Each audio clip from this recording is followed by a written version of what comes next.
All right, thank you for joining us today on today's event where we're going to talk about prior authorization requests for vein ablation.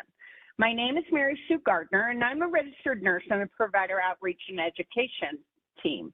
And I'm going to be your facilitator for today's call. And I'm also joined by Jennifer, who is my friend and colleague on Provider Outreach and Education. She's going to be helping me with the chat information, as well as medical review representatives that could also help with the chat information if we needed. A few housekeeping items before we get started. I already talked about our live event page, but in the training center of our website, you're going to find more than just a live event. You're going to find training materials, upcoming events that you can register for, and our encore presentations, which is the recording of our live events. Those encores are generally available in that section of our website for 60 to 90 days. And then they come down, but they're always available on our YouTube page unless we update the information or CMS changes the rules and we have to take it down. If you have questions during today's event, put those questions in the same chat thread that Jennifer's been throwing information in for you.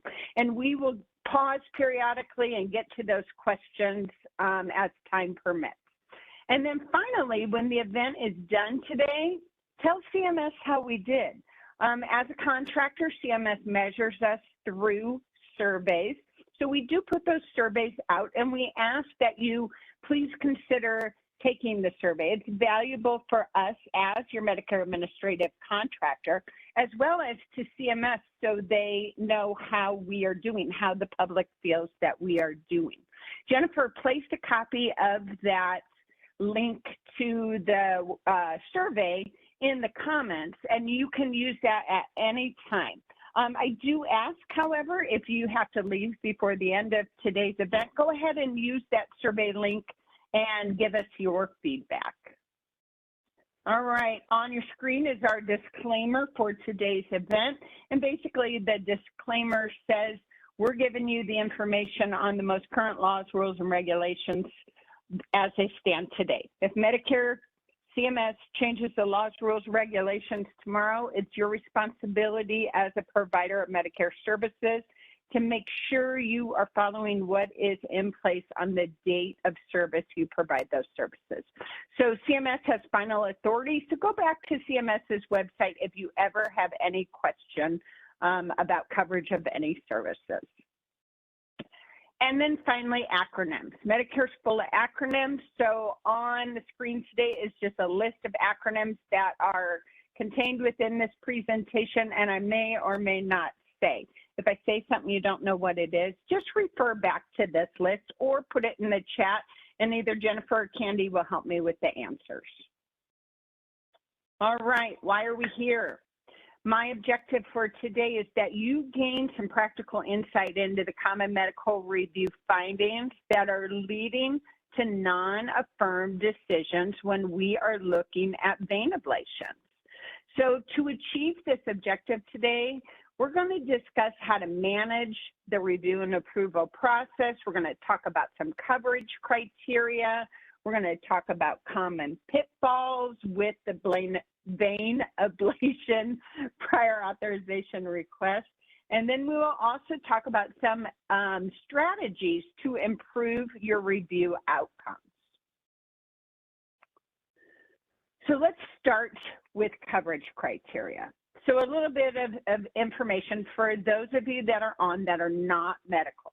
Varicose veins, those are enlarged, swollen, and twisted veins, and they often appear like blue or dark purple when there's faulty valves in the vein, and basically it inhibits proper blood flow, or blood flow goes in the wrong direction and it causes pooling. So this increases pressure in veins, and it causes them to swell and itch and get discolored in that affected area. So endovenous ablation, that's actually a procedure to close off those varicose veins. So endovenous means that the procedure is performed inside the vein. Ablation, that is heat that's used to close off that vein. Some patients may want varicose vein treatments for cosmetic reasons because they're ugly. If you've seen them or your mother or grandmother or grandfather had them, you may not like the look of them. But Medicare does not cover cosmetic surgery or expenses that are incurred in connection with cosmetic surgery. So cosmetic surgery includes any surgical procedure directed at improving appearance, except when required for like the prompt repair of an accidental injury or the improvement of functioning of a malformed body member. Those things are not then considered cosmetic. So if your patient has no symptoms, no discomfort, no functional impairment or activity limitations, then treatment covered by Medicare may not be appropriate. So today we're going to discuss when vein ablation services are appropriate and how to obtain prior authorization of these services before performing and billing them. All right, let's start with some information on the coverage criteria for treatment of varicose veins of the lower extremities. Now, we as WPS, as your Medicare Administrative Contractor, we have an LCD that we also use as a source of review when looking at these services. Now, the point of today's event is really to discuss the prior authorization process for requesting vein ablation in the hospital outpatient department. However, it's important that you know where this coverage criteria is and how it's used to make decisions. Our LCD also has a link to our local coverage article or billing and coding article, which again provides billing and coding information once you get ready to bill. So I'm going to jump out to the LCD really quick and take a look. If you have the slide deck, I have an embedded link in these words of treatment of varicose vein of the lower extremity that is going to take you directly to the local coverage determination. But what if you don't have the slide deck anymore? And all you know is cms.gov. You can find the Medicare coverage database pretty easily. You'll just want to click on Medicare and you want to click on coverage. And then right here, you can see Medicare coverage database. And if I put in here, whoops. And if I could spell right, and even if I spell wrong, well, it's not going to pull up. We'll make it even shorter. I'm just going to put vein. So apparently I am a terrible typer. But you can see vein, and then we have different options here and different contractors. So what I'm going to do is I'm going to pick a state that I know WPS covers, and I'm going to click apply. And I am going to see the WPS LCD and article listed here. So I can go ahead and select that. Now, once I'm in the LCD, one thing I want to encourage you to do is always click on this drop down for contractor. Make sure you are following the information for your Medicare Administrative Contractor. Now, if you're on the phone today, you should be a WPS provider, so we should be your Medicare Administrative Contractor. Or if you cover states, several states, we might be one of several Medicare Administrative Contractors. So just make sure you are following the LCD for the provider and the correct MAC. So again, this is WPS's. All right. So now that I'm in the LCD, I'm going to move down to the coverage criteria section and go into the coverage guidance and just point out a few things. So we've got information here about the various treatments of providing services for treatment of varicose veins of the lower extremities. So some important things to make sure you are following are the indications that are listed.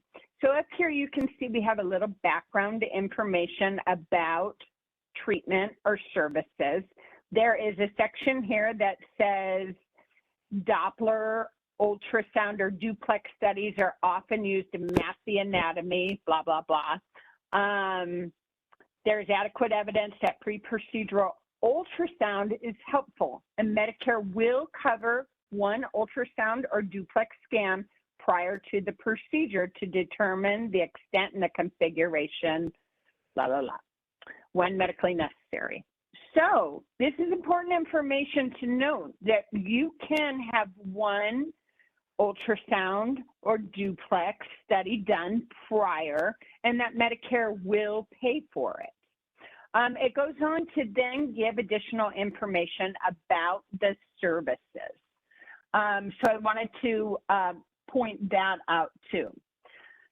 If you pay attention to the next line, so when you perform the services, you can't double dip. So down here where it says, okay, we talk about the evidence and clinical expertise and the use of the ultrasound, yada, yada. And you need to also know the CPT codes for radio frequency and laser include an intraoperative ultrasound. All right, so that means you can't double dip. An ultrasound may not be billed separately with these procedures. So the ultrasound that you're doing inside of the surgery cannot be then taken out of the bill and billed separately. It's included. It's part of that global surgery cost. All right. Also pay attention to some of these other lines in here. So when you do perform the service, again, you want to make sure that you're not double dipping those services. And then you want to come down and you want to start paying attention to the indications of surgical treatment. And I'm not going to go through all of these. Some of this stuff is listed back in the slide deck, but what I want you to specifically pay attention to are things like and or statements or all statements. So these indications for surgical treatment and sclerotherapy, you have to have a 3-month trial of conservative therapy, like exercise, leg elevation, weight loss, compression socks, etc. And you need to support that those failed. And, here's the and then the patient is symptomatic and has to have one or more of the following. So that means your documentation needs to include this information. So you need to support what failed and what was tried, how long it was tried, support that it was at least 3 months, and one or more of these, what's going on with the patient. All right? All right. So LCD, and again, I do encourage you to look through all of this information, but in the sake of time, I'm just going to highlight a few other things. Our LCD then drops down into some general indications that I just want you to be aware of. In the general information, you can find some of the documentation requirements that support your services as medically reasonable and necessary. We're going to discuss this as well as the prior authorization request when we go back to the slide deck.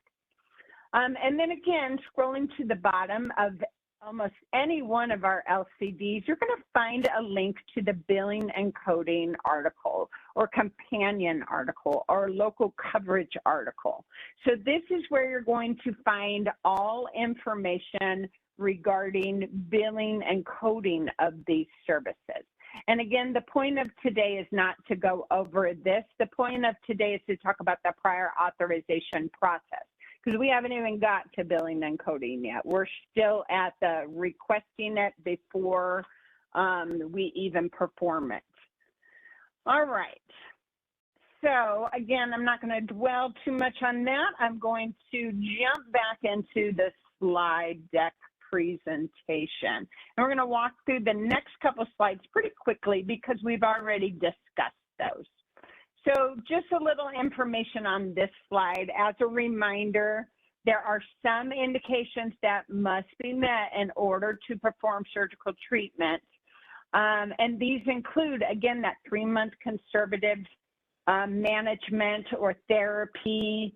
And you also need to document in your prior authorization request that, you know, because we're going to be looking for that as well. So some examples, again, of those conservative measures are things like compression therapy, weight changes, exercise, avoid prolonged standing, even elevating the legs. So again, we're going to look for those within your documentation. Also, make sure you are documenting the symptomatic area and the type of symptoms, such as those that are listed here on the slide. And we made note of those when we were looking at the local coverage determination as well. Also covered is treatment of spider veins or telangiectasies, oh goodness gracious, boys and girls, telangiectasia, if there is any associated hemorrhage. So know that we also cover that. We can't say it, but we cover it. All right. So again, moving through quickly, as we pointed out in the LCD, there is coverage for the ERFA or laser ablation after meeting those surgical treatment or sclerotherapy indications that we discussed on the last slide and we pointed out in the LCD. And in addition to those, the patient anatomy and clinical conditions have to be amendable to the proposed treatment, including all of the following things that are listed here on this slide. So remember, here's another one of those all. So you have to meet these prior indications as well as all of these indications for the ERFA or laser ablation. And limitations to the EFRA and laser ablations. We kind of pointed these out, or I kind of skipped over them actually when we were looking at the LCD, but just as a reminder, we will be looking for symptomatic varicosities of the greater saphenous veins, their tributaries, and that they have failed that conservative therapy or conservative treatment or management for at least 3 months. So we are going to make sure you are not planning to bill for intraoperative ultrasound because, again, that's included in surgery. And also that the plan is not to treat any asymptomatic varicose veins or veins that are symptomatic that haven't failed, you know, those other conservative measures for at least 3 months. And then finally listed here are those additional indications that we discussed in the LCD. So this includes like cosmetic treatment for spider veins, devices that aren't FDA approved, more than one preoperative Doppler or duplex scan, as well as any post-procedure Dopplers or ultrasounds that aren't medically necessary or that might exceed those frequency limitations. All right, so that's just a bit on the coverage criteria. And again, I think it's important to go back and know where to find this information, where to find the coverage criteria information, because you have to be planning on doing a service for your patient that is appropriate and meets the medical necessity guidelines for Medicare to pay for it. So as we move on, let's focus now on that prior authorization request itself. So do all varicose vein treatments need prior authorization by Medicare? The answer to that is no. Only the procedures that are performed in the outpatient department of a hospital that are billed on a 13X type of bill require a prior authorization request, and also contain the correct CPT codes that we're looking for in those reviews. If the procedure is performed anywhere other than the hospital outpatient department, such as an independent surgical center, a critical access hospital, even an office, then a prior authorization request is not required by Medicare at this time. So this process is only for the hospital outpatient department billed on type of bill 13X. And again, if you're a critical access hospital, it does not apply to you. You may have other payer sources that do require prior authorization for this service, but at this time, Medicare, we only require it if it's the hospital outpatient department on the 13X type of bill.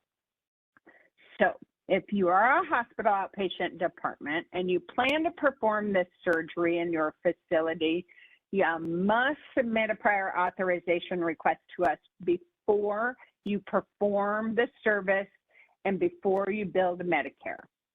All of that information that we discussed prior, all of that information that supports the medical necessity of why you wish to perform this service at your facility, all of that should be submitted with your prior authorization request for review. And we're going to discuss the documentation requirements in a little bit. So once you've gathered all your documentation, you're going to submit it to the MAC, to us, if we're your Medicare administrative contractor. And by submitting it, you're asking for provisional affirmation to perform and bill the service. Once we receive it, we have 7 days to make a decision and provide you with a provisional decision. This will either be affirmed or not affirmed. Non-affirmed is not the same as denial. So non-affirmed is before the procedure is performed and billed to Medicare. If you get a non-affirmed decision, you have an unlimited amount of times that you can resubmit your request and provide additional information to support your services as medically reasonable and necessary. Our initial decision, regardless of if it's affirm or not affirm, will also come with a unique tracking number, or UTN. That UTN stays with your claim. If you have to submit a second, third, or even a fourth prior authorization request, you will always put that UTN number on that request. Then, once it's affirmed, that UTN is good for 120 days. So it's something, if something were to happen and there happens to be a delay or an unexpected change in your surgical date, know that you're still good for 120 days. But if you happen to have to go beyond that date and to have the procedure performed, then your facility would need to submit an additional prior authorization request. So a few things to keep in mind with this. Prior authorization requests can only be submitted via our SNAP portal or our Secure Net Access portal on the WPS website by the facility.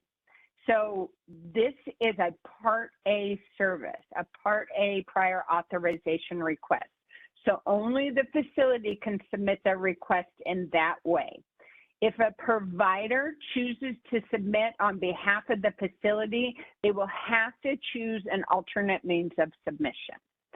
Also, just because you receive a provisional affirmation doesn't mean that your claim is completely off the hook for other potential findings on your bill. So the claim itself, when you bill it, it still has to run through the payment drivers. And those are basically checks and balances of the claim. So it still needs to go through all those different payment drivers, and each driver is basically a stop checkpoint, and it looks to make sure the correct things are on the bill or it has everything it needs so it can go to the payment floor. So this means it could potentially hit some sort of edit and require intervention by the biller. And it could also be selected for some sort of claim review by one of the claim review contractors on a post-payment basis. So it's not completely off the hook. It's less likely to be selected. However, it doesn't mean that it's completely off the hook. All right.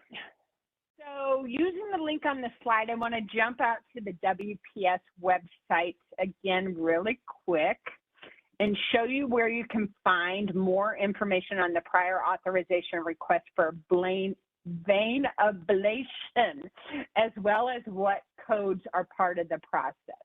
So before I move on, I want to point out that when you're submitting a prior authorization request, and there is going to be a second vein that's going to be done, you have to also report the code for the first vein, for the initial vein. It's something we've seen that's caused issues and review findings and caused non-affirmed decisions. So I just want to make sure that I am pointing that out. All right, so let's take a look at this list. Here, I just linked you to prior authorization for vein ablation related services in the HOPD. And this gives you some information, some documentation requirements, a little bit of information about the prior authorization request. And then down here, it drops you into the specific codes. These codes are the ones that require prior authorization.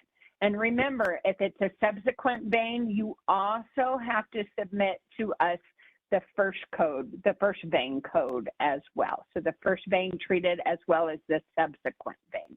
And again, same with all of these different categories. So that means if you are planning on any of these codes and you are in a hospital outpatient department and you bill on a 13X type of bill, you have to request a prior authorization by Medicare.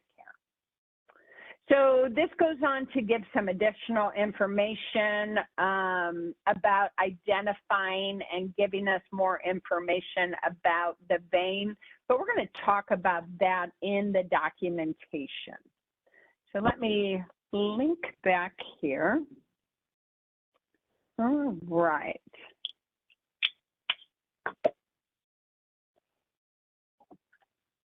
All right, so on to documentation. We've been talking a lot about documentation this whole time, but let's focus on what specific documentation needs to be submitted for your prior authorization request and incidentally, possible post-payment review if you were to happen to have one. Now, on these next several slides, we're going to review the documentation requirements and highlight the ones that are most important to the prior authorization request.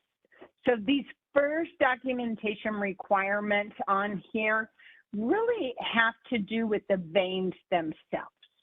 So any scans that you have done of those veins that help support things like the presence or absence of a DVT or an aneurysm, if there is any valve incompetence, is there any kind of incomplete incompleteness that's consistent with the symptomology, is, what's the reflux of the vein, the diameter of the vein in question. Also, photographs. Move on. The next set of information includes the general documentation that's needed whether you're doing a prior authorization requests are regardless of if you've been selected for medical review on a post-payment basis. So we need the history and physical. And that history and physical needs to support the diagnoses and the reason why treatment is needed. A big one that we've talked about several times now, that you have to support that failure of conservative management. So what kind of relief or no relief did they get with these conservative managements that you have tried? Have you treated any of these veins before?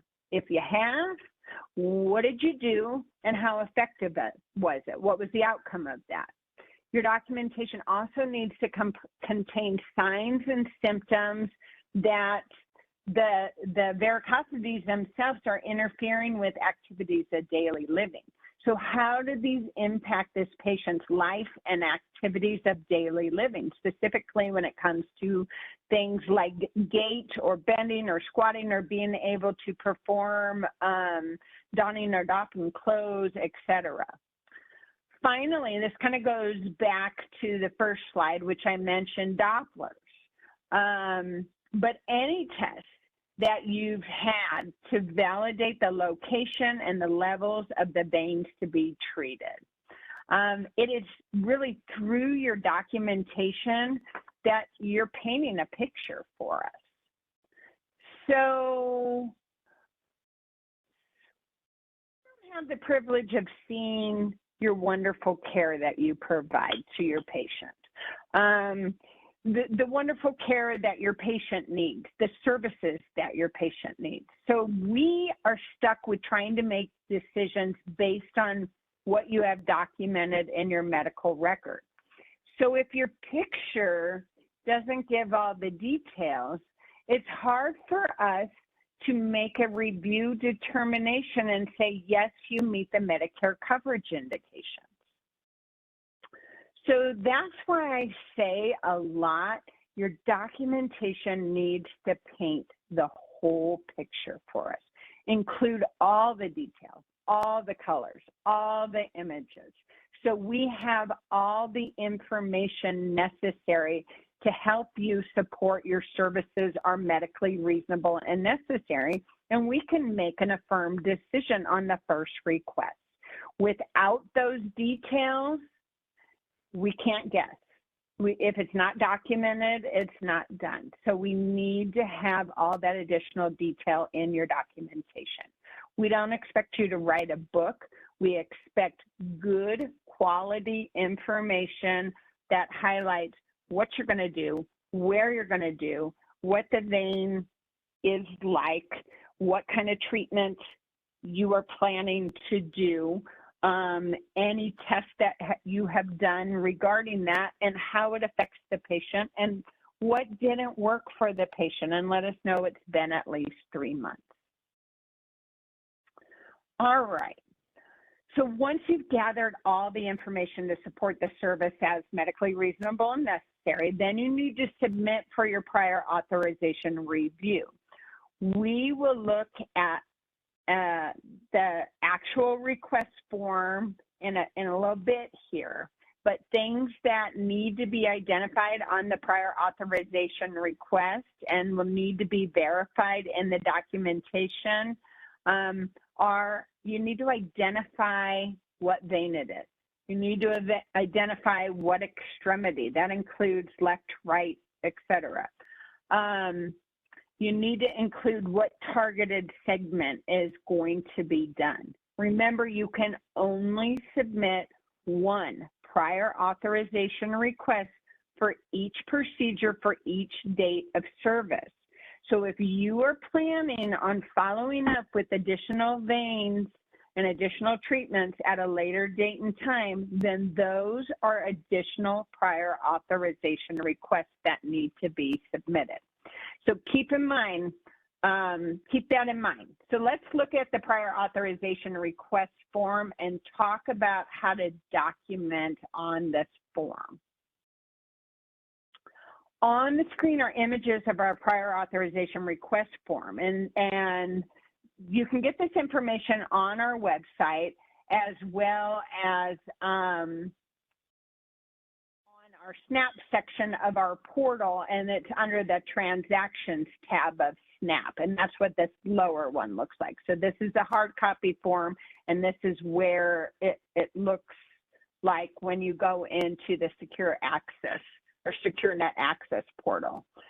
I'm going to take you back out to the website, and I just put a link on this screen just to quickly take me out, but I will show you how to get there.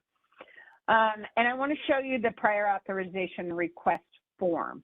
Now, I'm going to just pretend for your sake that I just went to WPSGHA.com.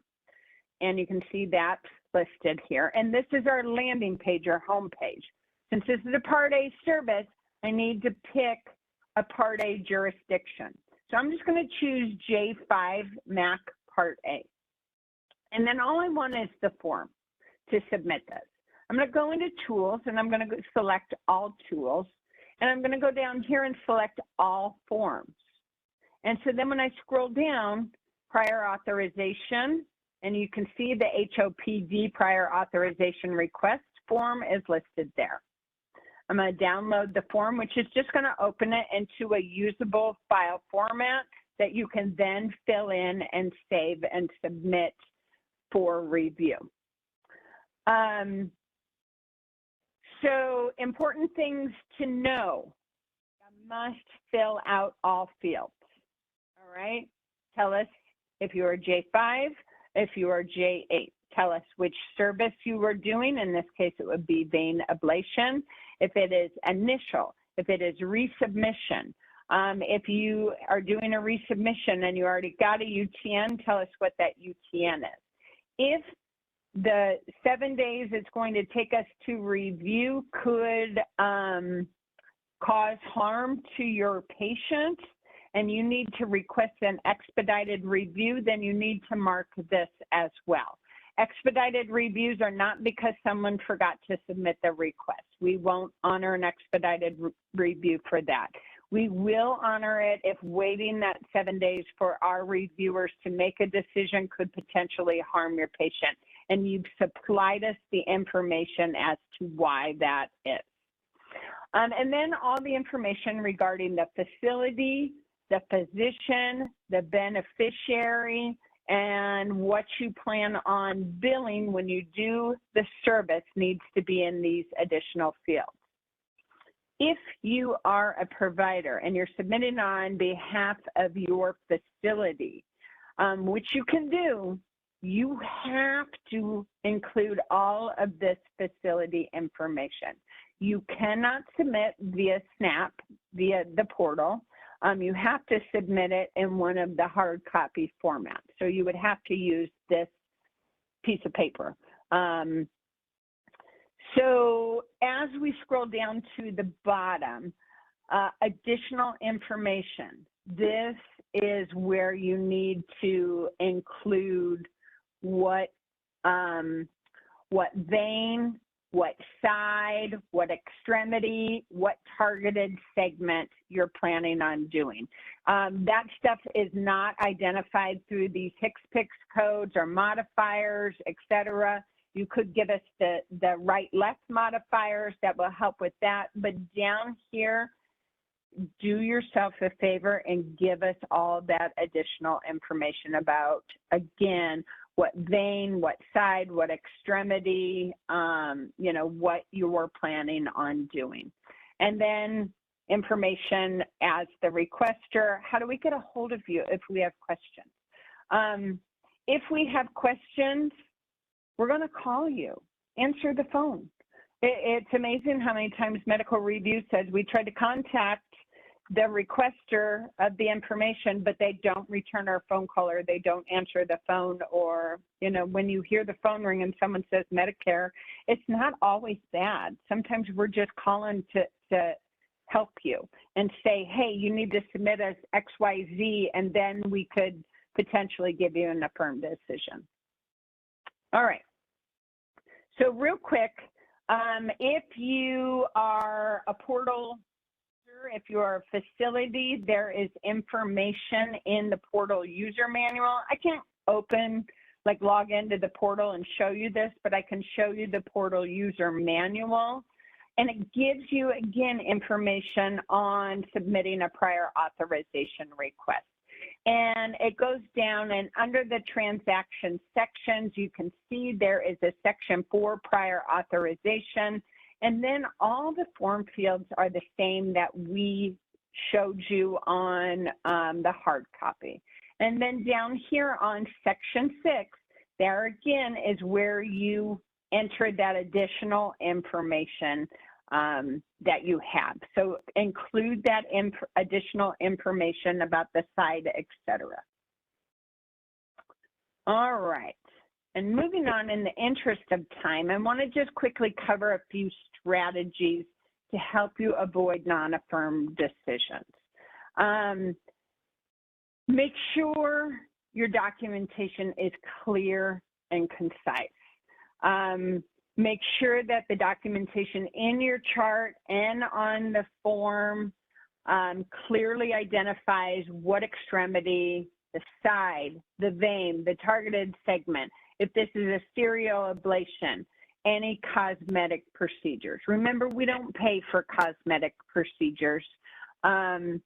So if the intention is to do additional veins cosmetically, you need to separate those and let us know that that will be done at the same time.